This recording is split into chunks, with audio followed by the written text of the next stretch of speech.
What up, Heavyweight Nation? It's your boy Breezy here for the Heavyweight Commentary, and we're talking Survivor Series War Games. Now, I know the IWC has been buzzing. Many are saying that War Games was a lackluster PLE. I hope to provide an alternative perspective and shed some light on what War Games was, what it wasn't, and hopefully to provide a little bit more of a positive outtake moving forward. Having said that, let's get right into it. From the start, we already knew it wasn't going to be blood and guts. Let's just get that out of the way, okay? It was not going to be anything like AEW Blood and Guts.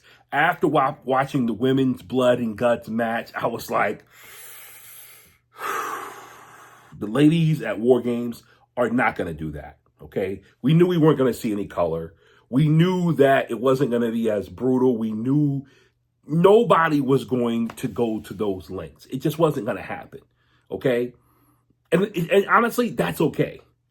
That's okay.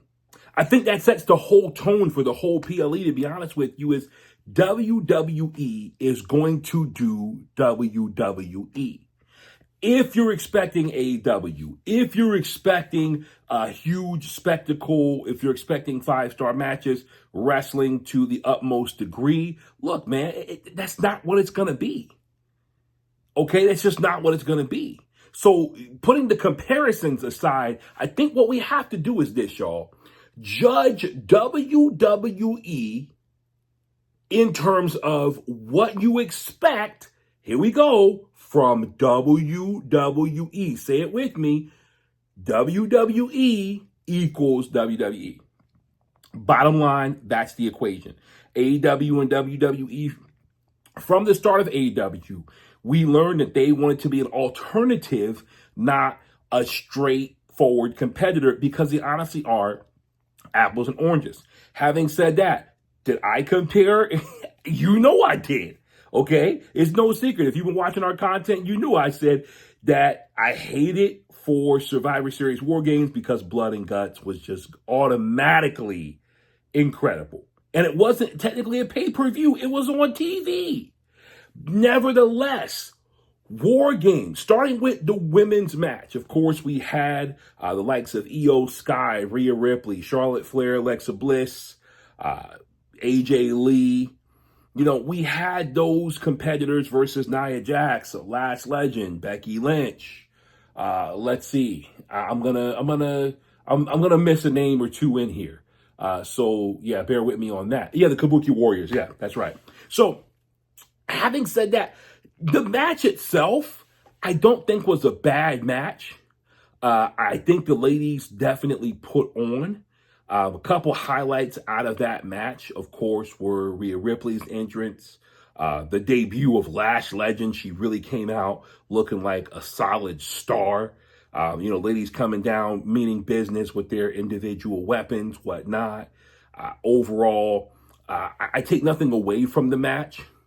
I'll be honest with you. I mentally wasn't all enthralled and intrigued by this match. It may have been because, of course, they put it on first. It was also the fact that, I kind of felt like I knew what to expect. And the spot with Io Sky, again, if you go back and watch our video, we did predictions. I literally called the spot with Io Sky. And I think that's what did make the match a little difficult for me, was I was already calling spots before they were ever going to happen. You kind of know who's going to hit what, who's going to do what.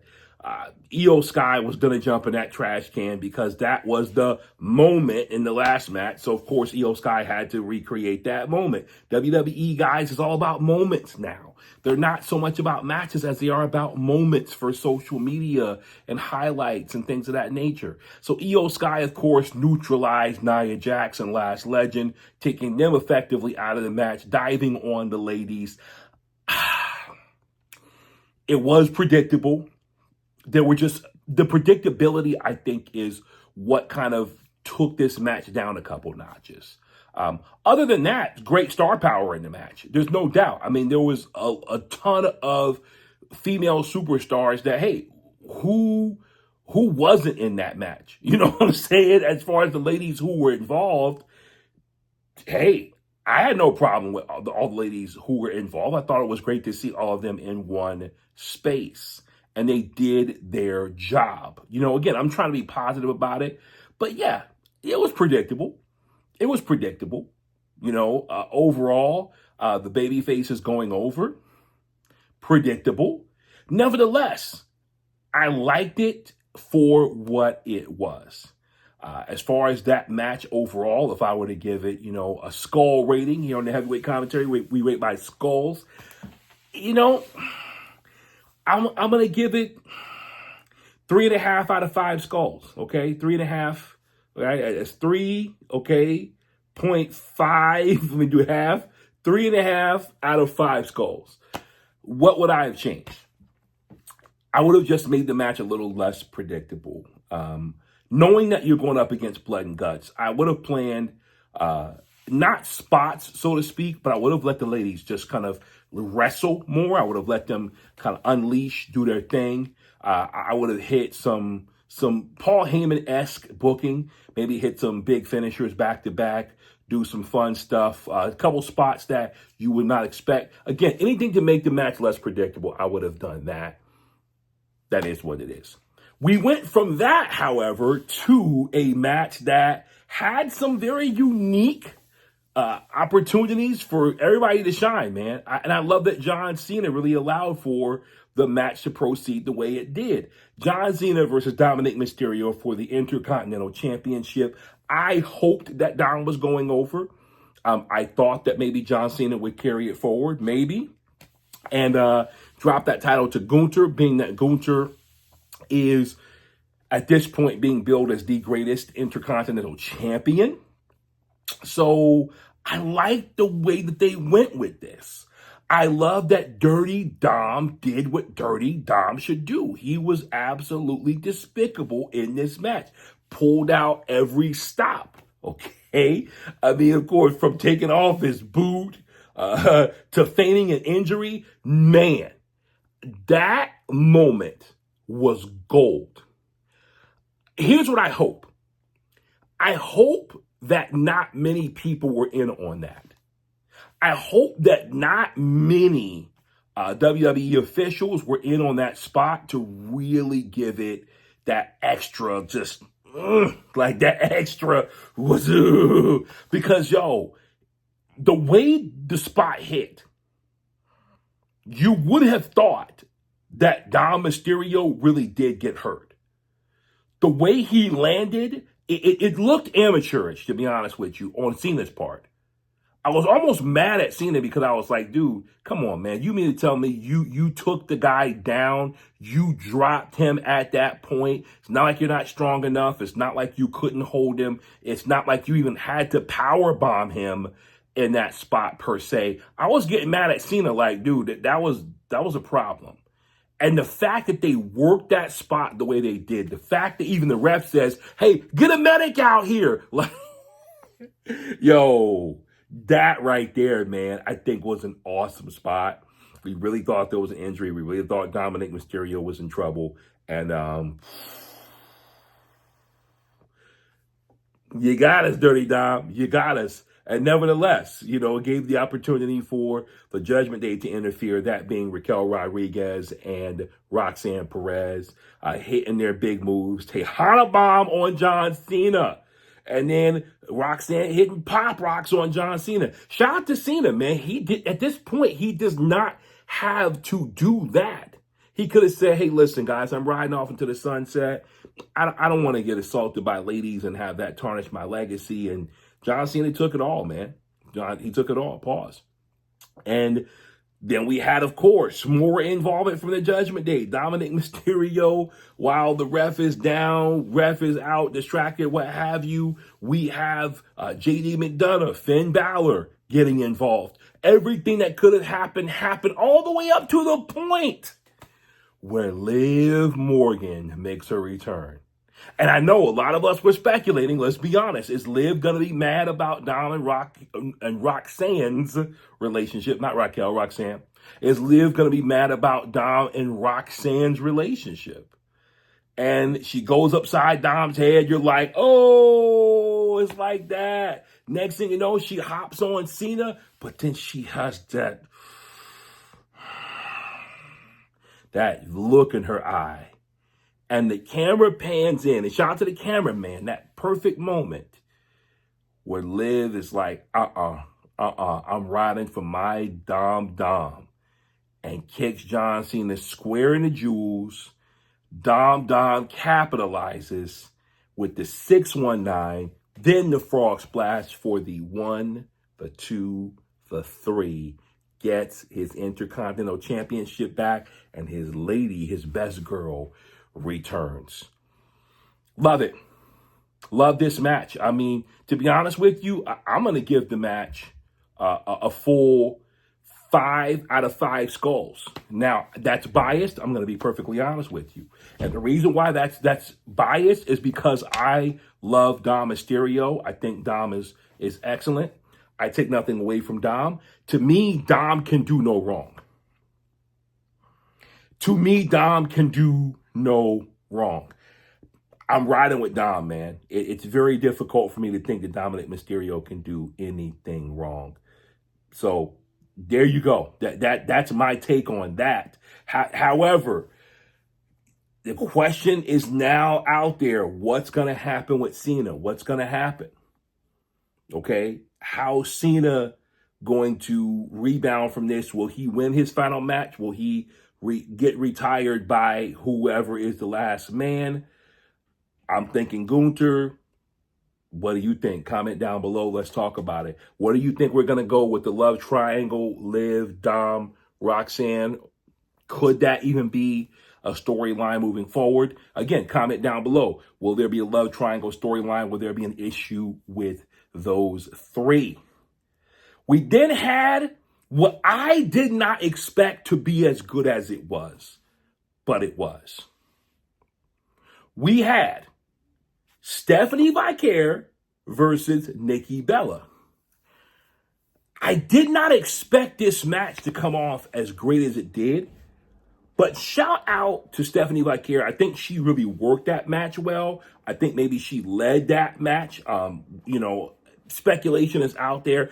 I'm believing she led the match and really worked with Nikki through the match. Nevertheless, Nikki's looked the best that she's looked ring-wise since she's come back. As far as hitting every move, hitting every spot, as far as working with everything, even the devil's kiss on the announce table, devil's kiss in the ring, all the things that could have been done that were done, being in the right spot for Stephanie's corkscrew moonsault, working the crowd, Nikki Bella working the crowd, working everybody up, really playing into the heel persona now. The whole thing, Bella gone bad, all of it, I think was magnificent. I think she worked well. These two worked a great match, and I wouldn't mind seeing another go round because they worked so well. Take nothing away from it, man. Overall, Stephanie Vicaire is obviously top-notch, just world-class talent. Nikki Bella got to give her flowers because for many, Nikki Bella was underrated. She had been for the longest time a diva, even in wrestling where women were transitioning and we were seeing the women's revolution. Nikki Bella has stood out and has shown, man, she can work. The girl can work. Give her flowers. So having said that, I'm going to say this, man. I'm going to give this match 4.5 out of 5 skulls. Now, I want to give it 5 skulls, but what would I change overall? I think at the end of the day, as much as Nikki did work, as well as Nikki worked, I take nothing away from it. When you look at Stephanie Vicaire and her matches thus far with different opponents, one thing you got to consider, man, is that Stephanie's had some world-class, amazing opponents. I think this match was a good, solid match. It wasn't a barn burner. It wasn't a classic per se, I would say. And that takes 2 extremely talented opponents to do that. Taking nothing away from Nikki Bella, I just think we know that Stephanie led the match more or less, carried the match. So for that, I give it 4.5 out of 5 skulls. We then had, to top off the night, y'all, we had the men's War Games match. And man, this match was chock full of star power. This match was overall a strong match. I take nothing away from all the competitors. Of course, I think everybody did their thing to make this match, that much more special. We saw big moves hit time after time, one after another. Of course, the introduction of Brock Lesnar just brought another level of mayhem into that match. Brock just throwing everybody, F5ing everybody, destroying everybody. I mean, it was great. And then, of course, Cody Rhodes, getting his shots in on Brock, Roman Reigns getting shots in on Brock, everybody teaming up to really get their shots in on Brock. And we've been building storylines moving forward. We're seeing, hey, could Cody Rhodes and Roman Reigns have another go-round? It's possible. We're seeing overall a storyline in the making that has everybody guessing and questioning. Some are saying a certain so-and-so attacked CM Punk with the kick, with the stomp. You would think that the guy in black was Seth Rollins, but even the announcers say Seth Rollins is in surgery. Seth Rollins is in rehab. He's injured. Couldn't have been Seth Rollins. Some are suggesting that Austin Theory was in black. The name Chris Jericho has been thrown out there. I'm going to be honest with you guys. I'm just going to be dead honest with you. I don't think the character or talent in the costume is what's important. At the end of the day, that could have been your Uncle Joe. Maybe he got jacked, he'd been hitting the gym, and Uncle Joe was ready to roll. I don't think it matters. I think that's a distraction. I think at the end of the day, WWE could flip it and say it was whoever. And that was essentially the point. It was mind games with CM Punk. Okay. Could it be Seth? And then Becky might corroborate the fact that no, Seth was really at home. Paul Heyman could corroborate the fact Seth was at home. Who could it be? Anybody. Why? Because the brilliance, and I give it to WWE, Triple H, I give it to whoever booked this. The brilliance of it was, it doesn't matter who was behind the mask. You literally couldn't tell. There was no, it wasn't like, you had like a little bit of skin poking out maybe. None of that. Nobody knows who it was. I don't care who tells you. One thing we do know is this. It is whoever they say it is. And that's going to be exciting to find that out. I hope WWE drags this out for a little bit and the reveal is worthwhile. WWE, you got a golden ticket. You made a mystery moment. Let's make it worth our while. Make it worth the fans' while. Overall, men's Survivor Series, a War Games match. I'm going to give that match, I'm going to give that match 4 out of 5 skulls. Okay, 4 out of 5 skulls. Now, I know I rated Nikki Bella and Stephanie Fakir higher. I think, at the end of the day, a one-on-one match, in all fairness, is that much easier to rate because you're following a certain format. Whereas the War Games was a lot going on. There was a whole lot that was happening. I give it a 4 out of 5 skulls match because, like the women's War Games match, was it predictable? For the most part. Did I think the one who was going to win actually win? Yeah. The heels took it. Great booking. I think that was great. Did I expect the twist of the pseudo Seth Rollins in black? No. And so that was exciting. What would I have changed about this match? If anything, I would have just allowed the guys to do what they do, just like the women. I would have made it a little bit more dangerous, a little bit more epic. I would have allowed somebody to have color, right? In that match, I would allow somebody to really have some serious color and make it more of, oh man, this is War Games. Overall, it seemed like You got guys getting beat up. You're billing the match as so dangerous, so epic. They're going to war. And there aren't really casualties like you say there are. So that's where really I stand. That's my perspective. Again, maybe again, that blood and guts is in the back of my mind. But even for WWE, I thought they played it really safe with this PLE. Nevertheless, maybe I'm way off base. I'd love to know what you guys think. Make sure you like, subscribe, comment, share in this video. Let's talk about Survivor Series War Games. Let's talk about what we can expect moving forward as we're heading more into the WrestleMania season. Let's talk about what we want to see out of WWE and John Cena's final match moving forward and the storylines that are going to come out of this. All right, y'all. We appreciate you guys following the channel. Stay tuned for more heavyweight content. Follow our short form content, long form content, our podcast on Spotify, and pretty much everywhere you get your podcasts. And we will see you on the next one. Love, peace, and chicken grease, y'all. Stay heavy.